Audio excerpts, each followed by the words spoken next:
to the Audit Show. I'm Heather Lee Chapman, your host and coach, and we are here today talking about self-care tips for mental health with the founder and owner of I Deserve, which is a wellness box and gifting company. Welcome, Mikhailla. Please introduce yourself. Thank you, Heather, for having me on the show. I'm so happy to be here. We're Love so you. happy you're here and grateful that you're here. Yeah, absolutely. So, hi guys, I am Mikhailla. I am the founder and CEO of ID Zove. I am also an engineer, an industrial engineer by training. I have both an undergrad and a master's in engineering. I live in Toronto, Canada right now, and I'm so excited to be on this show. Before I started ID Zove, I had recently come to Canada to do my master's at the University of Waterloo. It was a struggle for me to really integrate and kind of just get used to my environment. And there was a lot of isolation involved in that period. It took me an entire semester to make one friend. And during this time, truly affected my mental health. I went onto the internet, desperate to find a self-care gift package of some sort. And I found that most of the stuff being offered were all about physical wellness. So, the makeup, the hair care, the skincare. And so I decided to design a solution to bridge that gap. So now I have created IDZove. IDZove is all about redefining the way that we think about self-care. It is all about, looking at things from a holistic perspective. We are all about sustainability. So building habits that, it's not rocket science for you to do and integrate into your daily routine. And at its core, IDZOB helps busy professionals navigate self-care and just take care of themselves. I love it. And it's so important. You and I were talking before how so many of the things out there for well-being and wellness, it's all on the physical side. Yeah. I know it's becoming more to the forefront for like mental health and on the mental resilience side. But I still think when a lot of people think of well being, they still think, or wellness, they still think only on the physical. When we truly are a whole mind, body, soul, and spirit. So, what are we Mhm. doing to nurture our soul? What are Absolutely. we doing? To connect to spirit? What are we doing for our mental health and resilience? Yes, putting on a face mask and taking a time out can be lovely as well. But like we were saying, like there was before in the boxes, it was only say makeup, Mhm. hair care, and skin care, but there wasn't anything really truly for the holistic well being Like our and nourishment. nourishment. Is that what you said? Yeah, yeah. A lot of the instant gratification jumps out at you. Yeah, yeah. And so I love that you've created something to revolutionize this Mhm. wellness industry so that we can include the mental health component in it. Because we know now more than ever with social media, with the devices, with the lockdown and everything that we went through over the last few years, that mental health is come to the forefront. And Absolutely. it's so, so important right now that. Um, we won't get into the teen suicide rates and things like that, but it is so, so, so important more than ever. And so I'm so proud of you for creating this and starting to revolutionize the Thank you. industry. Yeah, you're welcome. And Yeah, I showing, like that. go ahead. No, continue. Go ahead. Yeah, I was going to say, and showing other people what's possible Mhm. in the wellness industry. Absolutely. And I appreciate that, you for saying that. I like how you framed it. That's exactly, what we're working towards, revolutionizing the self-care industry. Right now, even companies are trying to invest more into employee wellness initiatives. We are seeing more, Pilates classes, lunch and learns are replaced by Pilates and yoga sessions, and physical trainers are now in the office and stuff like that. So I think these are signs that wellness is getting more attention as it deserves. I think it's just important for us to not think of it as a something that's in right now or a trend, and really understand its place. It is here to stay, and it needs to be something that we continuously invest in ourselves. Yes, yes. And especially for all the ladies listening, Mhm. we just had a guest on where recently we were talking about perimenopause and women taking care of themselves because we're usually the last person on the list. We're usually a caregiver, the nurturer, we're taking care of everybody else. And we end up the one burnt out, and we know we can't pour from an empty cup, Mhm. right? We want to be able to have an overflowing cup to be able to flow into the lives of the people around us instead of taking care of everybody and having nothing left for us. So, shout out to all the ladies and caregivers and moms and business owners who need a little self care. You want to check out I Deserve and make sure you get yourself a self care wellness box that's going to work with your mental and physical well being. Absolutely. You could get something for yourself, you could get something for your family members, friends. If you have a team, get something for your team. We do different things. We have preset options, we have customizable, we do a lot of customizable orders. So definitely reach out to me. We can make Yeah. something fun. Yeah. And so whether it's one box or you're ordering for your whole team, 10 box, or you're ordering for your company, they do gifting in many different ways. So you definitely want to check that out. And if one of the things that we would talked about was when I run one of my events, I could customize the box and Mhm. she would put those together for our events. So all my conscious entrepreneurs out there putting their events together, if you want to gift your attendees a beautiful customized box, you definitely want to check out I Deserve Gifting because that is going to be so valuable and memorable for your attendees. Yeah, absolutely. I'm also gonna plug right now that all of the products in every single gift box is Canadian made. And it's really important for me to just shine light on underrepresented and underserved communities. So we, have a goal of maintaining 70% women owned, and we have 40% BIPOC owned right now. And I think it's really passionate. It's something that I'm really passionate about, love working with women owned businesses, and it's really important for me to give opportunities to BIPOC owned businesses as well. I have 35 different small businesses that I support. So there's love all around. That's amazing. So maybe you even want to get in one of these boxes. So Mhm, definitely, absolutely. So if you're a yeah. supplier as well, this is a good opportunity for you. Yes, yeah, it's a win-win, whether you're buying it for yourself or gifting to somebody else, or you wanted to get into the boxes to get gifted Mhm. out. Yeah. Definitely options everywhere. So I love that you are representing the underrepresented communities within your business. So that's amazing. And I'm super pumped for the three tips that you have. I'm Mhm. so grateful that I get to customize each one of these episodes with my guests. We spend sometimes an hour to 2 hours putting together this episode just for you guys and thinking about what is that number one problem you need solved right now. And for self care, we found that there were three key things that came up. So let's dive into the first one, which is about listening to your body, where your mental health speaks through your body. So tell us about that. Yeah, I would even go all the way back. So let's take a few steps back. What's interesting, and what stood out to me as I was doing research, through my lived experiences, try to find out what's on the market, what could I use to make myself feel better. Um, it's interesting that I found that most of the things on the market were, directly linked to hair care, skincare, and makeup. And, as a big research nerd, why is that, right? Um, so you could look at it different ways. You could look at it like we're trying to mask what's on the physical, what's on the outside. And, you and I know that, what's inside shows up on the outside.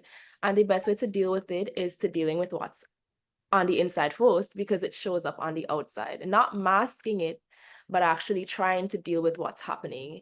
And I've experienced anxiety. I know that what's going on up here shows up on my skin.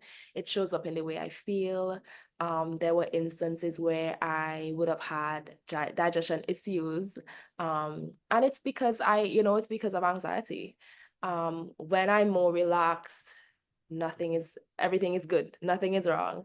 um I found myself in situations where I'm, jumping out of bed at night sometimes, having to go to the washroom multiple times, which is not a ordinary thing. And all of these things could be linked to stress. And I think it's really important for us to acknowledge that, to your point, um, mental health speaks through your body. So when we learn to understand our bodies, when we could look and say, hey, like this spot looks strange, or I'm feeling different today, then we could actually, after acknowledging that something is wrong or something feels weird, start to actually, develop habits to work on these things so that it doesn't continue to affect us physically. Yes, yeah. And I'm just going to pipe in here as a spiritual, holistic nerd. Louise Hay is one of my favorite human beings. She's passed away. When I struggled with anxiety and depression post my first major concussion, after university, my friend gave me this book, The Magic, which was a gratitude practice, which really, really helped me. And my mom also gave me this book called I Can Do It. And it's by Louise Hay. And I was lucky that it came with a CD. And at that time, my car had a CD player, and I would drive around and listen to it on CD over and over again. And what she was doing was changing your language and helping you have better, healthier languages and be in possibility and use positive words. But what she constructed was goes hand in hand with the biology of belief. So, the biology of belief by Dr. Bruce Lipton is the study of epigenetics, that every single thought has a physiological response in our body. And we can either make ourselves sick, the nocebo effect, so we have a negative effect because we expect it, or we can make ourselves super healthy, the placebo effect, because we believe we're going to get healthy, and so we do. So, that's how much power our mind has. The statistics are that a third of people that heal from medication are actually a placebo effect. It's simply because they believe they will heal, so that they heal. And so what Louise Hay has created, and I'm going to get it because I love it so much. And I have the older version, so the cover might look different, is you can heal your life. And so you can heal your life, literally, you can heal your life and you can heal your body. And what it does is it gives you the limiting belief, the negative thought and emotion, Mm-hmm. that goes along with the physical ailment. So, for an example, if I was to look up heartburn, it says fear, fear, fear, clutching fear. So, when we have heartburn, we're often stuck in fear. And they even give you she gives you a new affirmation. So, I breathe freely and fully. I am safe and I trust in the process of life. And Right. so that's how important and powerful it is to listen to our body, because you're having heartburn and it's a signal. Like, your body can't say, like, hey, by the way, you're just negative and in fear all the time. Why are you worrying? It's going to give you heartburn, Mm-hmm. because the stress actually kicks up the acid in the stomach from the worrying and fear and gives you heartburn. And so we want to start listening to that body, because it's actually an insight into our mental health, into our thoughts, into our beliefs. And so I would probably say all my clients first, anytime they attract a negative experience or a physical ailment, they always go to this book first now. And I've been using it with clients for years, and it is amazing. Like, literally every time how spot on it is. It's pretty cool. So if you haven't checked out You Can Heal Your Body or checked out Louise Hay, she was well before her time in the mental health world. And so definitely want to check out her stuff. So tip number one was listen to your body. Your mental health speaks through your body. Absolutely. Absolutely. I remember, and this carried on through undergrad and in my master's program as well. Almost every time I would take an exam, I would throw up before the exam. Mm. Like, I was so nervous about it. For the entire exam period, my diet was horrible. Um, I would be too busy to cook and all these different things, but like my stress level was so high Yeah. that I would always have breakouts. I would always have digestive issues. I would be sweating profusely, which is not any normal. So I think it's so important for us to, just be even attentive. Sometimes we tend to we see ourselves so many times throughout the day that we kind of lose touch of little changes that we might see. But a big part of that is to just check in with how we're feeling as well, not just how we look, but how we're Yeah. feeling. And I think once we kind of, get into the groove of check-ins, then we could start to, check in up here as well to Yeah. follow it back. Yeah. I love it. So checking in with your body physically and with our thoughts and our emotional health. So, so important. Yeah. So I love this. Tip number 2, invest in self-care for the long term. So instant gratification versus long-term payoff. And I know this is the one thing that stops us all, right? The Yeah. comfort and the Mhm. convenience over, choosing that thing that may be in our highest interest. So tell us more about the importance of investing in our self-care for the long term. Yeah, it's just what it is. I feel like if, it's so comforting for us to just lie on the couch, watch Netflix. I'm rewatching Scandal for the second time. Love it. Never And then seen when that's done, I'm gonna rewatch Grey's Anatomy for the third time. But I would I used to be okay with doing that and ignoring things that I know I should be doing instead. And I'm not saying that there's not a space for relaxation and rest and unwinding. Um, but we have this thing, Heather, where we say the night guy screws with the morning guy. it. Yeah. Yeah. And the whole idea behind that is, let's use the gym as the example. I'm working towards, fitness goals, and that requires me to go to the gym every day, weekdays, and weekends are off, right? Hypothetical situation. Right? But it's Friday. This is the last day. Am I tired from work? I'm exhausted. Do I know that I should do this? Yes. Should I watch Netflix today, or should I go to the gym and know tomorrow that I did what I was supposed to do? I should do the latter, right? So I think when you start to think about it from the perspective of, is this is what it is disrespecting myself better? Should I do that, right? Is that better than, actually holding true to the promise of, let's go to the gym? We said that we would do this thing, and it feels great in the moment to just chill and not go to the gym right now. But long term, me knows that that's where I need to be to meet the goals that I've already, set out. And it could be really stressful sometimes. It could be difficult, because we thrive in comfort, right? Yeah. But we say this all the time, and I think it's important to just address that. As much as it could sound like a cliche, it is true that true growth happens when we stretch ourselves and in that discomfort zone. But once you keep sight that this is good for me, it helps to, you could work through it. You're gonna feel uncomfortable for an hour in the gym. Yeah. Just suck it up. Yeah, and feel comfortable later when we're feeling healthier and you wake up tomorrow and you feel Exactly. better and you have more energy instead of being Mm-hmm. sluggish with a sore and tight back because you sat at a desk all day and then watched TV. And Mm-hmm. like I just want to say to everyone, you can keep it simple. It doesn't have to be like go to the gym. We were laughing because when we were creating this episode, there's this great guy who makes all these reels and is like, go to the gym, except he swears. And then, and so like, yeah, absolutely. You can have that energy. And there's some days where it is like that. But then it's also like, Absolutely. let's just move and just Yeah. and let's put those first 2 tips together. So Mhm. Tuesday is normally gym day for me. I had overworked myself at the gym, had a tight neck and a bit of a headache.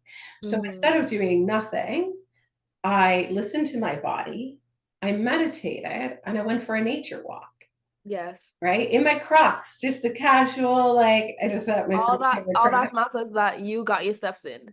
And the Yeah. thing is, it could apply to different areas. This could look like you have a huge presentation on Monday.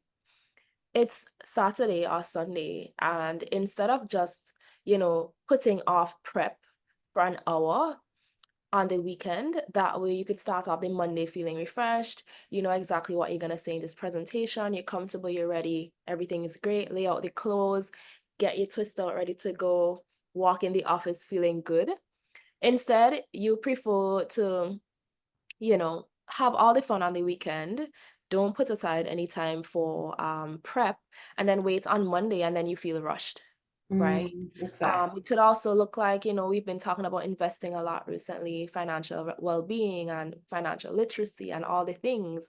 I mean, it could look like putting that $200 Sephora bill towards saving and investing, So there's a lot of different applications of what we're talking about. But the whole idea is when we're thinking, and again, there's space for you to um enjoy the things that are comfortable right now, but I think it's important to think, okay, will this serve me down the line, you Yeah. know as opposed to, I don't really care, this is what I need right now, all the We time. need that needs to be on a shirt. And Yeah. will this serve me long term? Dot dot dot. Or am I going to choose to not care and do what's most comfortable now?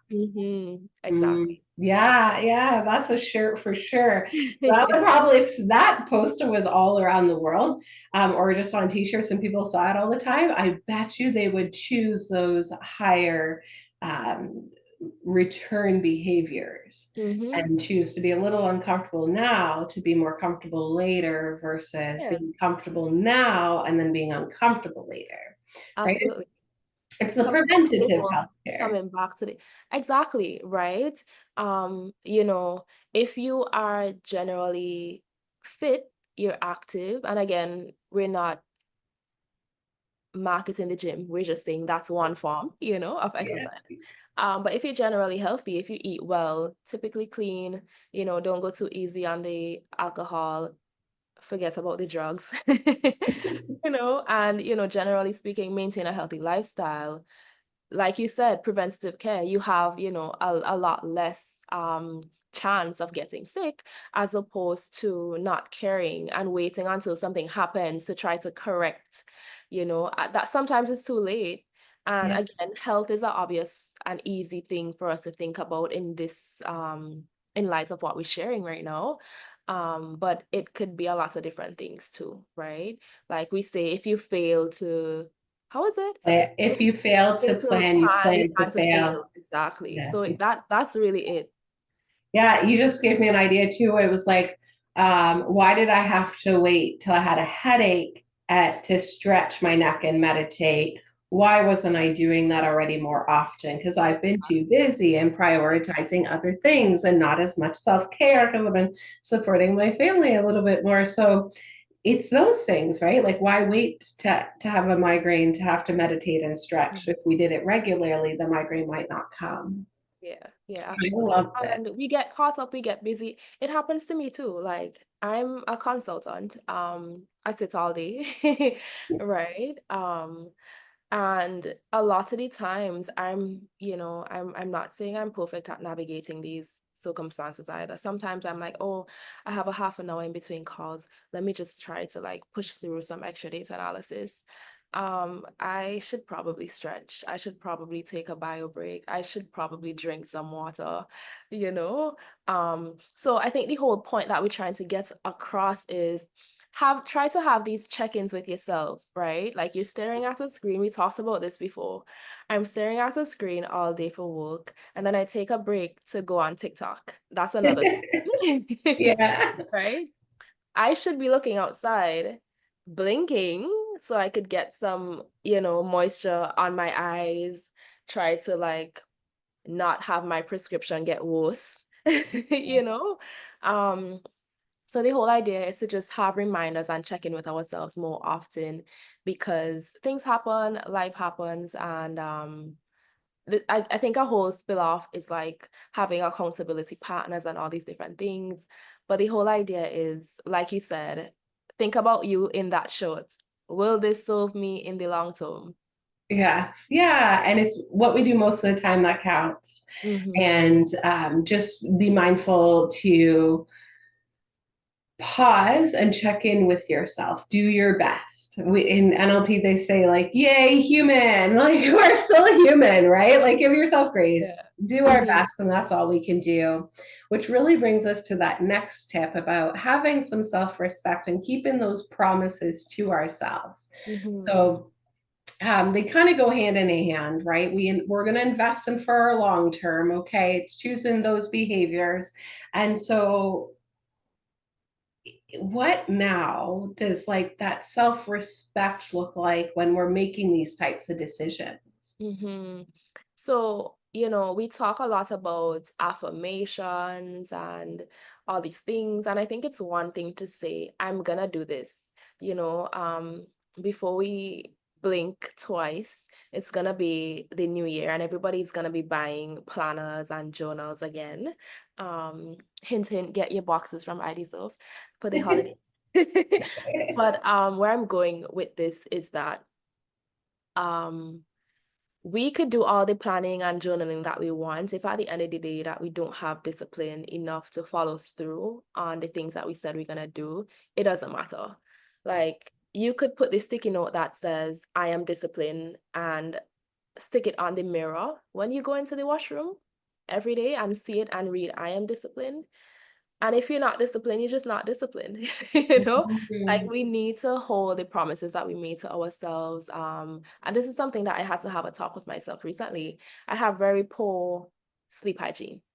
I've been trying to work on going to bed earlier, actually having a nighttime routine, um, just a proper wind down routine where I could fall asleep feeling very, relaxed and all that stuff. And we talked about reading before bed and all that.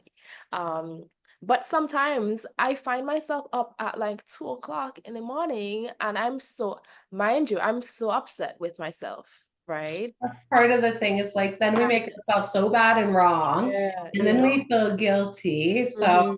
And I it's think that it's really important to have grace. And like you said, like acknowledge that we're human and things happen. Sometimes you have a deadline to meet and it just, it happens. Or a new show came out and you were like, it's all the episodes are there, but you decided that you want to binge.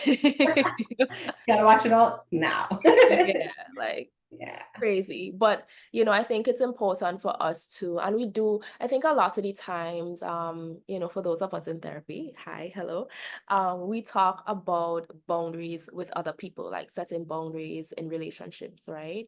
Whether romantic or platonic. But there's not a lot of talk about holding true on the boundaries that we made with ourselves. Yeah. The interesting thing about it is the better our relationship with ourselves when it comes to setting boundaries and actually following through on our promises to self, the better we could do the same with external relationships. Yeah. And everything is really intertwined, right? So, you know, similarly with confidence, the more confident that you feel with yourself, if you feel that you could really trust yourself, you're going to have adjusted expectations for your other relationships. So when I talk about having self-respect, that's the way that I'm thinking about it. Yeah, yeah, I love that. Um, it's those boundaries with others people. It's boundaries for ourselves. It's keeping those promises. It's choosing what's in our highest interest. It's investing in that self care. It's what we do most of the time that counts. And give yourself grace when you don't meet those expectations. And I love the bedtime discipline. We chatted about that. So I don't know if you guys have seen the clip of Jerry Seinfeld where he talks about how night guy always screws morning guy. So the truth is, if you want to have a better morning, you need to Mhm. have a better evening routine and get to bed on time. And my sister and I, we talked about like next step sometimes is having an accountability buddy. So my sister and I were accountability buddies, and we were working to help each other get to bed on time. We set alarms on our phone. There were so many things, and it took quite some time. And to Yeah. still fall off the bandwagon, and then we get back on it, right? That's part of the thing. It's like when you fall off, give yourself grace and get back on it. Have somebody help you, create an accountability chat with a friend, ask somebody if they want to work on goals with you. It'll help you keep those promises to yourself. It'll help you have that discipline and that self respect, which means like it's late at night, choose the apple and the cashews over the chips, or choose the water or protein shake, and not because you want to be skinny because it's cool, but because it's what's going to make you feel better. It's just Mhm. choosing to make those decisions that are going to get you to those goals and help you be that best and highest version of yourself and help you be more comfortable later and more often. And Yeah. it's self-care could sometimes look like, I like to call it self care Saturday. So, for an example, it could look like sleeping till I'm done sleeping, working out till I'm done working out. Instead of being like, you have 45 minutes and you need to be back and showered and laundry done and on calls by like this time. It's like working Yeah. out till I'm done, steam room for as long as I want, shower, shave, cream all over your body, Epsom salt bath, face mask, meditate, stretch, mindful movement, bare feet in the grass. Like there's so much, like what does that self-care look like for you? And just ask yourself. For me, it Yeah. also means sitting outside with my gratitude journal. It also means checking in with my friends and family. Self-care to me actually looks like spending time with my family, and not just my work and having to be productive. It means like getting hugs from my little, almost 2 year old nephew and taking him to the park. And so self care could look so different for you, and you get to decide what that looks like. But what we're Mhm. asking you to do is look at it from a holistic perspective of well being, mentally and physically and emotionally and spiritually, and really check in with what that means to you. So, we gave you so many great ideas and tips today on why and how it's so important. But I want to leave you in the audience with a question.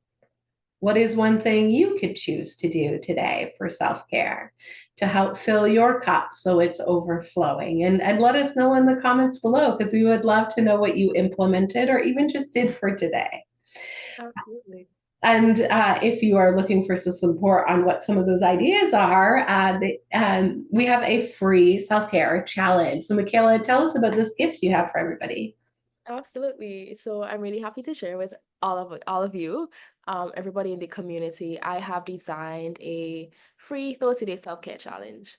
Now, again, as the new year starts to come in, everybody's going to be talking about things like this. We don't have to wait until January to get back on the self-care rhythm, right? Mm. This 30-day challenge is not for you to feel overwhelmed that you have to check everything off every day. Some of the things you don't even have to think twice about doing because you probably are doing them already. The whole purpose of this is to remind you that these things are important. You would see things on there like get 8 hours of sleep. When was the last time you had a dental appointment? You would, Yesterday. yay. And it was primed, by the way, because we met last Friday and it had been something We on my talked list about for this. quite some time. Yeah. And I was like, okay, okay. I looked at it and I was like, oh, dentist, that's going to be one of the things. So I put it on my list and I Mhm. committed to have booked and gone before we recorded Love today. that. And the whole thing is, another thing is that on the challenge, you would see questions, right? And the reason for that, as opposed to statements, is probably you've done these things already, right? So you might see, when was the last time that you've had a dental appointment? Okay. And then the next day, it might say, okay, what about the eye appointment, optometry, So I think the whole idea here is, not I think, I'm telling you that the whole idea is here that we want you to, again, look at it from a holistic standpoint. It is a fun way of navigating self-care in the next 30 days. At the end, the expectation is for you to really reflect on your experience and see, okay, what are things that I could integrate into my routine? What are things that I've been letting kind of fall to the wayside that I should be keeping up on? And hopefully you would have gotten reminders to do things that probably you don't usually think about, like that dental appointment, until it comes up to the point where your benefits are about to expire. Well, it was also, I needed to set up a new dentist up here. Mine was still in Mm. Toronto. So Yeah. it was, all the excuses was like, oh, I need to pick a new dentist. And I was Mhm. like, you know what? It's on the list. Michaela's tomorrow. So I called Wednesday, I went Thursday, and I was so grateful. And But I think it's yeah. a good way to just track progress, right? Some of the things you might be trying for the first time, it doesn't have to be your thing, right? Everybody doesn't love matcha. I said it, I'm sorry. And this is not an attack on this was very random. It's not in the self-care challenge, but I'm just saying that, some things that you try you just might not like them, right? But to Haley's point, it's really important to Heather's point, sorry, it's really important to think about what works for you. Yeah. So your self-care approach and your well-being is unique to you. We've been seeing a lot of trends on Instagram. We've been seeing the TikTok moments about what a perfect self-care day looks like. And a lot of it is based on aesthetics and not on practicality, Mhm. right? This self-care challenge is all about practicality.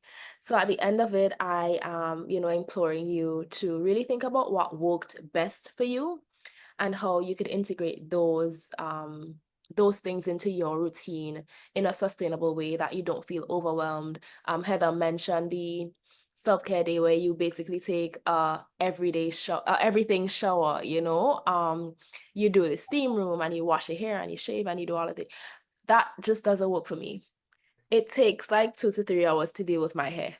So for Yeah. me to go into the shower, wash my hair, and when I say wash, I mean deep condition, detangle, all the things, shave, body scrub, bubble bath. Like Mm. after about an hour, get me out of here. It's just too much. So I'm saying that to say that Yeah. it's unique to you, take what you need, leave what you don't. Yeah. And I really hope that you enjoy the self-care challenge. Share with a friend. We talked about accountability partners. If you don't have to do it alone, even better. Yeah. Yeah, absolutely. Do it with a friend. We dare you. So Mhm. much more fun and so much easier to help keep you accountable and keep those promises to yourself. So, as we wrap up the episode, I always love to ask your favorite book recommendation and why. So, tell us about The Obstacle is the Way by Ryan Holiday. Yeah, absolutely. So I'll give you a quick backstory. I felt like I had PTSD when it comes to reading. And back in the day, I'm talking about, 8, 9, 10 years old. I would have read every single Nancy Drew, every single Hardy Boys. Fast forward to me doing my master's. I did a thesis and I had to read to write my thesis, right? And I just resented it so much. I probably read like 500 research articles, but long story short, I took my first solo trip to Portugal this year and I took a book with me and I was like, this is just for aesthetics. Everybody who has a book with them in their carry-on looks cooler than people who don't. I'm not gonna read this. I love it. And I was there on that flight. I think it was like 7 hours. And I took it out and I started reading. And I've been reading that since consistency looks different on different days. But right now it's at my bedside table. It's a good nighttime read. It's all about reframing your mind to look at obstacles as opportunities. So it talks a lot about emotional regulation. It talks a lot about being flexible. Um, and just kind of you talked about looking at things in a positive way as opposed to thinking about it negatively. And Ryan Holiday speaks a lot about stoicism and he speaks about mindset and all these different things. So it's a great self-help book. I would highly recommend it. It's not too big and overwhelming. I think that it also has short enough chapters and segments that a couple pages is like a chapter. So you could definitely read one and feel like, yeah, I read something without feeling the overwhelm that the chapter is too long. I love it. I love it. And really, guys, the obstacle is the way because the only way to the things that you want is through those growth challenges that are coming to help you grow to become the person who can obtain and maintain what's on the other side of it. So Yeah, the only absolutely. way is through. So the obstacle is the way. I haven't read it. I'm going to add it to my list. Thank you so Yeah. much. It sounds amazing though. And I would even add that sometimes you don't even know what's on the other side. So in my case, I had to go through a really difficult time in my life, and it led me to starting a company and, impacting so many people's lives. And my lived experience has exponentially increased or gotten better because of a difficult patch that I decided to walk through. Right. So the light was definitely at the end of the tunnel. And this is my encouragement for anybody who is going through a difficult time. Sometimes it could be really difficult to think about it positively or, think that it could be worse, but Mm. it could be. It could definitely be worse. And there is light at the other end of the tunnel. I love it. So, guys, remember there is light at the end of the tunnel. And what a beautiful, beautiful episode. Thank you so much. So, you want to go to ideserve.ca and you want to check it out. You want to get yourself gifts, gift boxes, other people, your team, your company, and maybe you just want to buy yourself one and have a beautiful self care day. And remember, we asked you, what are you going to do for self care? And we dare you to check out that challenge, try one thing, do it with an accountability buddy, and come back and let us know in the chat how it went. And thank you so much again for being on the episode today, Mikhailla. It was Thank beautiful. you for having me. Oh, my pleasure. And remember, everybody, stay happy, healthy, wealthy, expect magic and miracles. And what is the best that can happen? We'll see you on the next episode. Thank you.